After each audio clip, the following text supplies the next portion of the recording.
परम पूज्य गुरुदेव, आपके चरणों में कोटि कोटि प्रणाम। गुरुदेव, इस संघर्ष भरे जीवन में मुझे अधम को भगवत प्राप्ति किस प्रकार हो सकती है? अपनी जिम्मेदारियों का निर्वहन आपने आपके बताए अनुसार करने का प्रयास कर रहा हूँ, परंतु जब भी मैं अपने भजन को बैठाने का प्रयास करता हूँ, विभिन्न प्रतिकूलताएं आ जाती हैं। मन बहुत अशांत हो जाता है उस समय।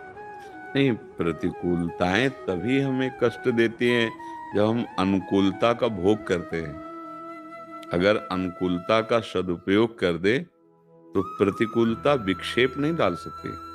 प्रतिकूलता में और भजन होता है। सच्ची मानना, दुख में, विपत्ति में बहुत सुंदर भजन होता है। जब कोई सहयोगी नहीं होता और विपत्ति दुख घेरे होती है, तब सामने केवल भगवान ही होते हैं, नाथ। इसीलिए कुंती जी ने भगवान जब सिंहासन पर विराजमान युधिष्ठिर को करके द्वारिका जाने लगे तो कुंती माता से मिली, उनकी बुआ है, हाथ जोड़ के कहा था, प्रभु आप सबके हृदय की बात जानते हैं, मैं आपसे एक वर चाहती हूँ, मुझे कदम कदम पे विपत्ति मिले।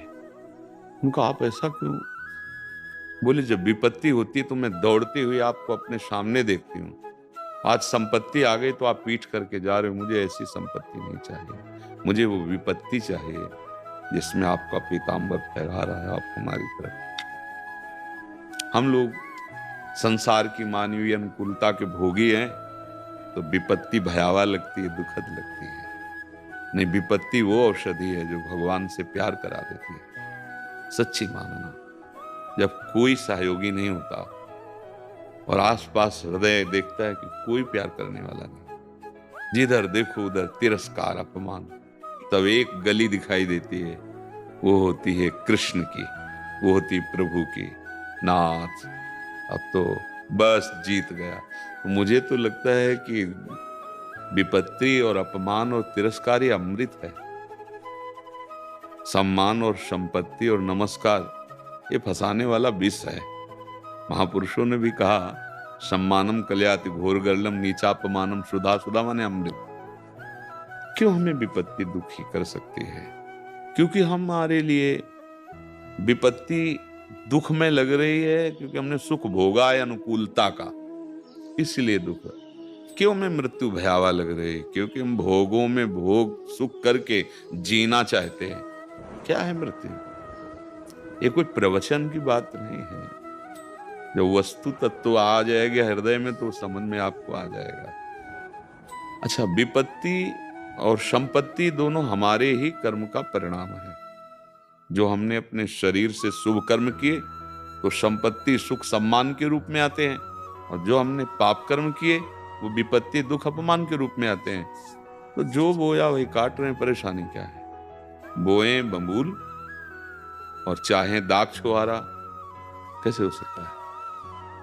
अगर हम दाग छुहारा बोया है तो एक कांटा नहीं मिलेगा, दाग छुहारा ही आएगा। अगर बबूल बोया है तो किसी न किसी जन्म में तो हमने बोया एक बबूल, तभी तो कांटा लगेगा। इसलिए हमें बहुत बुद्धिमान धैर्यवान होना चाहिए। ये मानव जीवन पशुता भरा जीवन नहीं है कि दुख आया तो रो दिया, सुख आया तो घमंड में आ गए।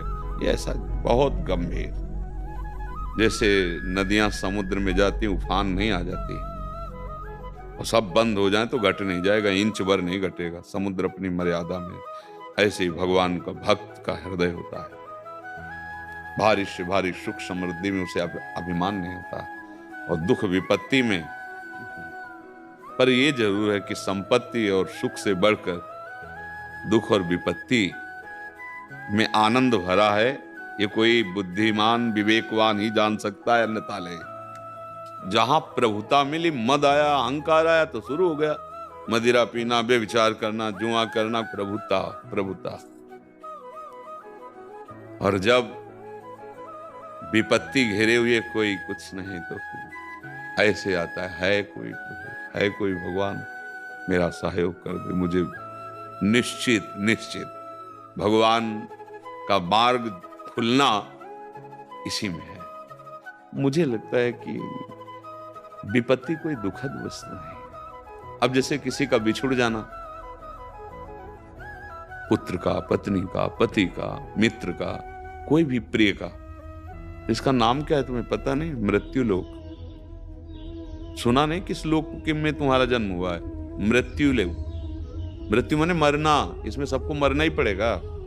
जब जितनी आयु मरना पड़ेगा तो शोक काहे को करते हो? जो जन्मा है वो शरीर मरेगा। तुम्हारा कभी मरण हो नहीं सकता। तुम अपने को जान नहीं पा रहे, इसलिए दुख नाम की कोई चीज नहीं, सच्ची समझ लेना।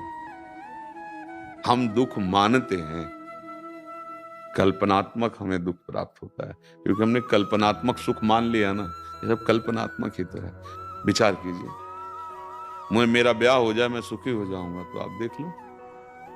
मुझे ये पद मिल जाए, तो उनको देख लो, पूछो। यहाँ तो भगवत कृपा से सब जनों से संभाषण होता है ना। जब एक्सरा होता है तब तो पता चलता है कि बहुत ठीक हो जो तुम्हें वैभव नहीं मिला है, बहुत ठीक हो। नहीं तो जब आप ऐसे पर्चा रखते हैं ना अपने हृदय का, तब लगता है तब ये काम बना सकते थे इस पद में बैठकर भगवान की साक्षी वृत्ति से धर्म पूर्वक, तो यही इनको भगवत प्राप्ति के मारा तो चौपट कर दिया। अब आप संसार के समाचार सुनते हो कि खुद देख लो संसार में, ये सुख दुख भ्रमात्मक है, इस पर मत फंसो। भगवान के चिंतन में फर्क मत आने दो। बोलो कौन सी विपत्ति तुम्हें परेशान करती है? माना हुआ सुख, मानी हुई मान्यता, उस पर ठेस पहुंची वही विपत्ति है। ये मरेगा आज, नहीं तो कल निश्चित इसका समय है। जितने शरीर हैं सब छूटेंगे, यार क्या इस पे शोक करना है? जितने दिन हमारा जीवन है हम राधा राधा कह के जिएंगे।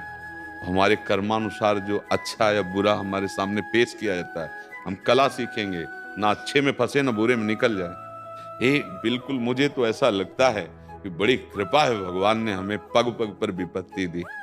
सच्ची मानना, अंतिम निर्णय तुम्हें बता रहा हूं। भगवान जब विपत्ति देते हैं तो एक रास्ता भी दे देते हैं परम संपत्ति का, क्योंकि हम सब उनके बच्चे हैं। पर हम लोग उस रास्ते को न देखकर उधर ही भागते हैं जिधर विपत्ति हमको रगड़ दे, नष्ट कर दे। हमको वो रास्ता अच्छा नहीं लगता जो विपत्ति का नाश करने वाला। कोई विपत्ति नहीं, कोई दुख नहीं। ये बिल्कुल सच्ची मानिए, कोई ऐसे कष्ट नहीं जो बाल्यावस्था से आज तक मिले ना हो। कोई कष्ट ऐसे नहीं। प्रकृति का सीधा वार सहना। पर एक ही बात थी, मुझे भगवत प्राप्ति करनी। कुछ भी हो जाए, मुझे ब्रह्म साक्षात्कार करना। लक्ष्य दृढ़, कोई नहीं गिरा पाया, विपत्ति नहीं।